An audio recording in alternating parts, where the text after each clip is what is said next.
What's up, shorty? How you living? Ooh, I like when you call me shawty. Shorty, say what's your price? Hey, Just to back it up. You can hold my ice.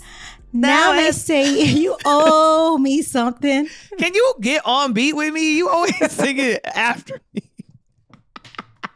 Well, I have to get my vocals together, okay? Yeah. What's up with you? Just, chilling, macking, He went hanging. from super high to, I'm good. I'm good. I had to take a deep breath, we're doing a lot these days. Like I know. jumping from meeting to podcast to speaker series. Like I'm just like we're like operating on like all cylinders right now. Yes. Okay. So if you guys are following kind of like the she and T's journey on tipping the scales, you know that we talked about some really interesting topics lately around like arranged marriages and kind of learning to love. Shay and I had people in our lives that had arranged marriages, and and we talked about the advantages of them and the disadvantages of them, of course. And now, like, we want to look at the opposite end of the spectrum in terms of now that you've fallen in love, can you learn to unlove? If that's a word. Or can you learn to detach yourself once you have fallen in love, which is a very interesting topic. And we have no one better than Dr. Love. See, we was in unison on that, okay? But we have Dr. Love on who could give us some expert free advice because, she could send bills at the end of it like most doctors do, but she gives us freebies. She's like giving us the pre-bono, like the, is it pre bono work that the lawyers give? Like that's what you're giving us right now? That is what I'm doing. All right. So now that you, for whatever reason, you love this person or what you believe to be love, because I think that's a whole nother topic for another day, like love in itself, because I think sometimes love, Shay and I talked about on previous episodes that sometimes love can be misrepresented by many things, by lust, by so many different factors. But if you believe that you love this human being with your whole heart, and for whatever reason you need to go in a different direction, now can you, Dr. Love, start to pull back and and figure out a way to detach so that you're not in love? So I don't believe that you can, once you love someone, I don't believe you can undo the love. Mm-hmm. I think the love is compartmentalized. I think it's minimized in its action.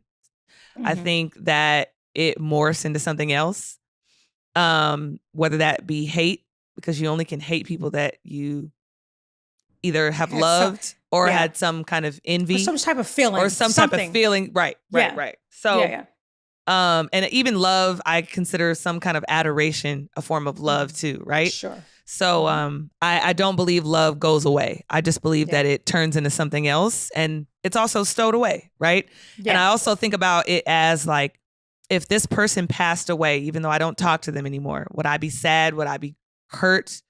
And when I think about people in my life who I don't actively love anymore, but I do have love for, I have loved before, I would be sad if something happened to them. I would be sad if their life was not going in a direction that was healthy, or they weren't happy. Like, that's just, that's also a Dr. Love thing. But I think if you're real with yourself, and if you really think you loved that person, I don't think you can learn to unlove.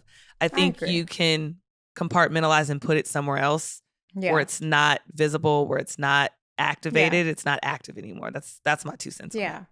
No, I agree with you 100%, because I don't think that once your heart is, it's almost like, for lack of a better word, it's like a soul tie. Like you're connected to that person's inner being when you love someone. Mm-hmm. And it's not like a faucet that now that you've turned it on, that you could just, or a light switch, you could flip the switch and now you don't love that person. Even though sometimes we wish that we can. Yeah. Because only the people who we love can really hurt us deeply. Because we didn't care, then that person may not be able to have such a huge impact in our lives if there wasn't a level of love or adoration, like Shay had mentioned, that you have for that person. So I don't think that you could turn it off, but I do think that you can, for whatever reason, because, my guess is if we're having a conversation about learning to not love someone, and it's for a reason, right? Meaning that person that is not deserving of your love, or you have fallen in love with the wrong person, or whatever the reason is, like that's your decision.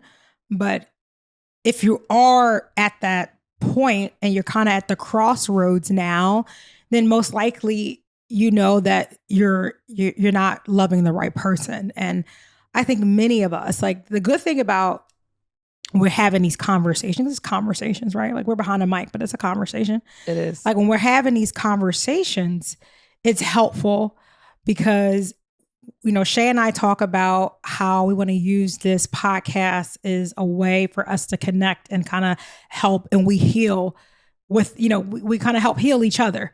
Like we're going through this journey called life together. Yeah. And it's hella cool because we can help one another. Like we've all experienced many different things. So when we're having these conversations, we're talking through experiences that we've all had. And many of us have fallen in love or loved something that wasn't good for us. Mm-hmm. And then now we have to make the determination, okay, how do we go from here to disconnect those what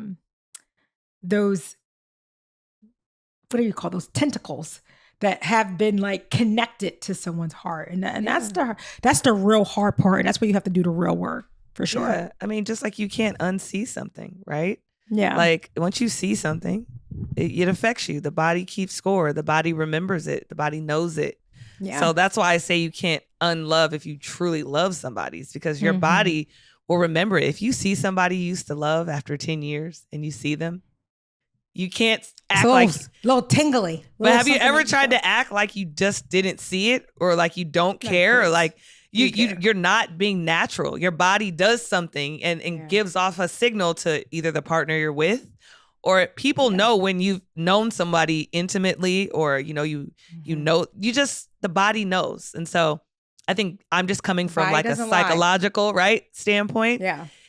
And then it's like it's one of those things too where it's like love is an action. So if I take that action away, you no longer can tell if I love you or not, right? Mm-hmm. Or when someone never puts action behind, they say they love you verbally, but they never put action behind it. Then that person will start to question, do you really love me?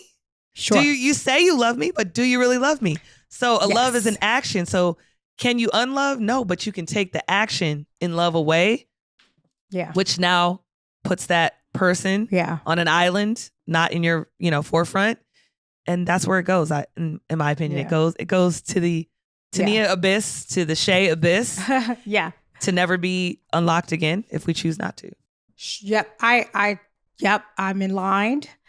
And I think though, what you have to do, because when you're trying to disconnect, the first thing you have to do is the time, right? You can't say that you want to stop loving when you're still allowing that person to be in your space. Like that's some BS.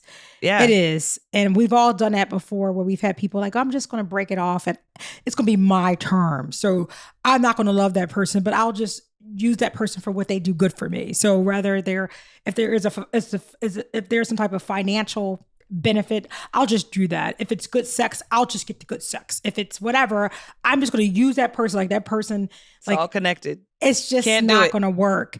You can't do it. Once you've fallen for that person or you have this connection to that person, you trying to justify it in any way by any means possible, it's not going to help. Like what you have to do is just cut it off. Like you almost like, I hate to use this for an analogy, but you guys know I'm like the analogy queen. But it's almost like an infection. If the infection starts spreading, like it's unfortunate because some people who have infections like in different limbs, they got to cut off the limb and they don't understand it. It's like, just stop it from spreading. It's like, no, we got to cut it off where it exists. Like we're right at the head. Separate it. You have to, you got to separate it from the body. from the wound, right? So you have to have some part of separation. And you know what that is. Like Shay and I won't define that for you, but you know that you have to cut it off and don't make up excuses, because if you really want to let something go, like even if it's like Shay and I talked about like addictions and bad habits. So check that out. It was a really cool episode. But in order for you to cut it off, like you have to like admit that, all right, like really be intentional about it and say that no more. And that doesn't mean you're going to fall and you may slip back and you know, at certain times, but you got to make the commitment. That's the word I was looking for. Thank you, brain. You got to make the commitment to turn a new leaf and look in the other direction, because or else you're going to continue to struggle. I agree. And my last bit on that is, my example would be a parent who has a child and they're not in their child's life, or they don't take care of their child for whatever circumstances. No matter what happens, you can't tell me that parent can unlove their child, even if they don't see them, even if they grow old. Just like when my father wasn't in my life, I never could unlove him. I was mad at him. I just compartmentalized the love for him, and I let it out once we made amends, but it never goes away. Once you truly love somebody, it'll always be there. It'll just change form. So that's all I have to say on that. Well, but if you disagree, I'd love what to can you hear do? it. Let us know. And why is my head always funky? My head flipping forward. I feel like always, like I feel like it's always sliding. Like so, I was like, yeah, it's like before you know, it's going to be like on my nose, the bridge of my nose. So I will die. Let us in before my headphones go to the bridge of my nose. But listen, if you disagree or you have other advice, hit us up. Like we want to hear you. We want to be able to get those comments. So check us out on IG. You know, at Tipping Scales Podcast. Yep. And I'm Tania L. Rivers. Shay is at LaShayla. But let us know how you feel. Like, we want to know if you have other tips on breaking free. Let us know. And more importantly, make sure you continue to follow Tipping the Scales wherever you get your podcasts. Okay? Thanks, guys. Bye. Bye.